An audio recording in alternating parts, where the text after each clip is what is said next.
मनाजिले Karbala 60 हिजरी 27 रजब अपने नाना हजरत मोहम्मद मुस्तफ़ा सल्लल्लाहु अलैहि वालैहि वसल्लम के रोज़े मुबारक पर आखिरी हाजिरी देने के बाद इमाम हुसैन शहर मदीना छोड़कर मक्का की जानिब चल पड़े और 4 शाबान को मक्का पहुंचे और 8 जुल्हिज्जतुल हराम को मक्का से करबला की तरफ चल पड़े। इस सफर में इमाम हुसैन रदियल्लाहु अन्हु ने तकरीबन 20 जगहों पर स्टे किया। उनमें से चंद मकामात जहां कोई वाकया पेश आया वो मकामात हम आपको दिखाएंगे। पहली डेस्टिनेशन बुस्तान इब्ने आमिर क्रॉस करने के बाद जब इमाम हुसैन रदियल्लाहु अन्हु दूसरी मंजिल सफ़ाह पर पहुंचे तो वहां आपकी मुलाकात अरबी के एक मशहूर शायर फरजदक से हुई जो बाय चांस कूफा से ही आ रहा था। आपने इससे कूफा की सिचुएशन के बारे में पूछा तो उसने कहा, ए नवासे रसूल, उनके दिल तो आपकी फेवर में है लेकिन उनकी तलवारें आपके अगेंस्ट हैं। इमाम हुसैन का तीसरा स्टे जाते इर्क नामी सुनसान और वीरान जगह पर हुआ जहां एक शख्स बशीर बिन गालिब ने इमाम हुसैन के काफले वालों को टेंट्स लगाते देखा तो वो बड़ा हैरान हुआ।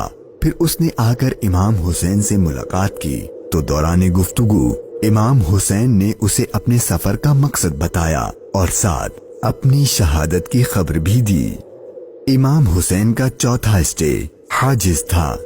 इस मकाम पर आले रसूल ने कुछ देर आराम फरमाया और इमाम हुसैन रदियल्लाहु अन्हु ने कूफा वालों के लिए एक खत लिखा और उसे हजरत कैस के हाथों कूफा वालों को रवाना किया। 5वीं मंजिल बाजुल उयून और 6ठी मंजिल खुजैमिया को क्रॉस करके इमाम आली मकाम जब 7वीं मंजिल जरूद पर पहुंचे तो आपको जुहैर बिन अल कैस नामी शख्स मिले जो कि हजरत उस्मान गनी के करीबी लोगों में से थे और हज अदा करके आ रहे थे। उसने जैसे ही इमाम हुसैन से मुलाकात की तो उसने अपने घर जाने के बजाय इमाम हुसैन का रफीक सफर बनने को प्रेफर किया। 8वीं मंजिल सालिबिया पर एक गमनाक इमाम हुसैन के इंतजार में थी। यही वो मकाम था जहां आपके चचाजाद भाई हजरत मुस्लिम बिन अकील और उनके 2 बेटों की शहादत की दर्दनाक खबर मिली। इस पर आपने खुतबा इरशाद फरमाया और हालात की संगीनी से काफले वालों को आगाह कर दिया ताकि कोई जाना चाहे तो चला जाए, लेकिन आपके साथ सफर शुरू करने वालों में से किसी ने पीठ न फेरी।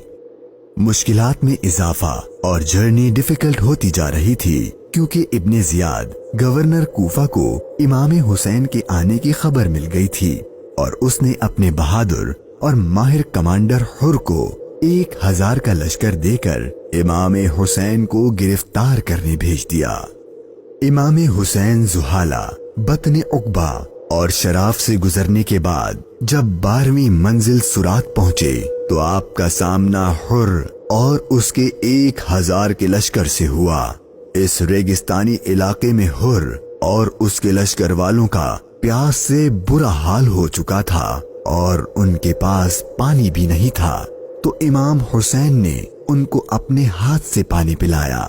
फिर आपने उनके सामने तकरीर की और जब आप जोहर की नमाज पढ़ने के लिए खड़े हुए तो आपके काफिले वालों के साथ हुर के लश्कर ने भी आपके पीछे नमाज पढ़ी।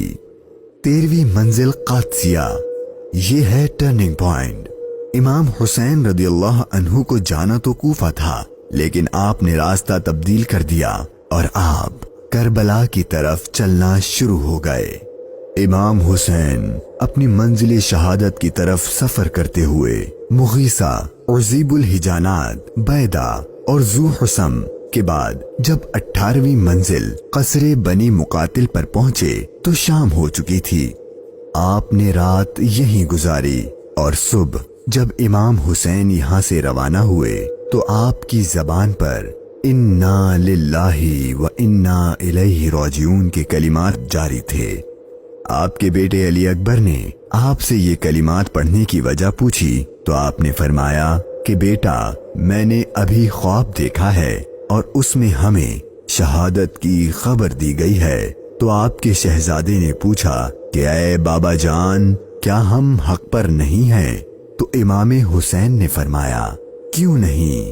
تو آپ کے شہزادے نے بہادری سے جواب دیا کہ پھر موت سے کوئی ڈر نہیں۔ امام حسین کا سفر شہادت، سفر بقائے اسلام اپنے اینڈ کو پہنچنے لگا تھا۔ بس 2 اسٹاپ باقی تھے اور وہ ساری باتیں حقیقت ہونے والی تھیں جو بچپن سے آپ کی شہادت کے بارے میں مشہور تھیں۔ امام حسین جب اپنی سیکنڈ لاسٹ منزل نینوا پر پہنچے تو آپ کی آنکھوں کے سامنے بھی وہ سارا منظر گھومنے لگا جو آپ اپنے والد سے سنا کرتے تھے۔ ابھی امام نے تھوڑا ہی فاصلہ طے کیا تھا، ایک ریگستان میدان نظر آیا اور ابھی وہ سارا قیامت خیز منظر آپ کی نظروں میں گھوم ہی رہا تھا کہ ہر اپنے لشکر کے ساتھ ایک بار پھر آپ کے سامنے آ گیا اور اس نے بتایا کہ گورنر کوفہ ابن زیاد نے مجھے خط دیا ہے کہ آپ جس جگہ پر ہوں وہیں آپ کو روک لوں اور آپ کو ایک ایسی جگہ پر ٹھہراؤں جہاں پانی وغیرہ کچھ بھی نہ ہو۔ اور بالآخر آپ کا سفر اپنے اختتام کو پہنچا اور 2 محرم کے دن ابن زیاد کے حکم پر اس چٹیل ریگستانی میدان میں پورے قافلے اہل بیت نبوت اور ان کے اصحاب کو اس 1000 کے لشکر نے روک دیا۔ امام حسین نے دریافت فرمایا کہ اتنا تو بتاؤ کہ اس جگہ کا نام کیا ہے؟ تو جواب دیا گیا اس جگہ کو کربلا کہتے ہیں۔ تو امام حسین نے اپنے خاندان سے فرمایا کہ بس یہی ہمارے ٹھہرنے کی جگہ ہے، یہیں ہمارا خون بہایا جائے گا اور یہیں ہماری قبریں بنیں گی۔ یہاں یزیدی فوج کی گستاخیاں دیکھ کر امام حسین کو سب سے پہلے روکنے والے حضرت حر رضی اللہ عنہ امام حسین کی بارگاہ میں معافی مانگ کر حاضر ہوئے اور اپنی جان آپ پر قربان کر دی۔ یہی کربلا کا میدان آپ کے طویل سفر کی 20ویں اور آخری منزل تھی، اور 8 دن بعد اہل بیت اطہار پر ظلم و ستم کر کے آپ پر اور اہل بیت پاک پر پانی بند کر کے آپ کے ساتھیوں کو بھوک اور پیاس کی حالت میں شہید کر دیا گیا۔ اور 61 ہجری 10 محرم یعنی عاشور کے دن تپتے صحرا 3 دن کی بھوک اور پیاس اور سجدے کی حالت میں امام حسین کو شہید کر دیا گیا۔ انا للہ و انا الیہ راجعون۔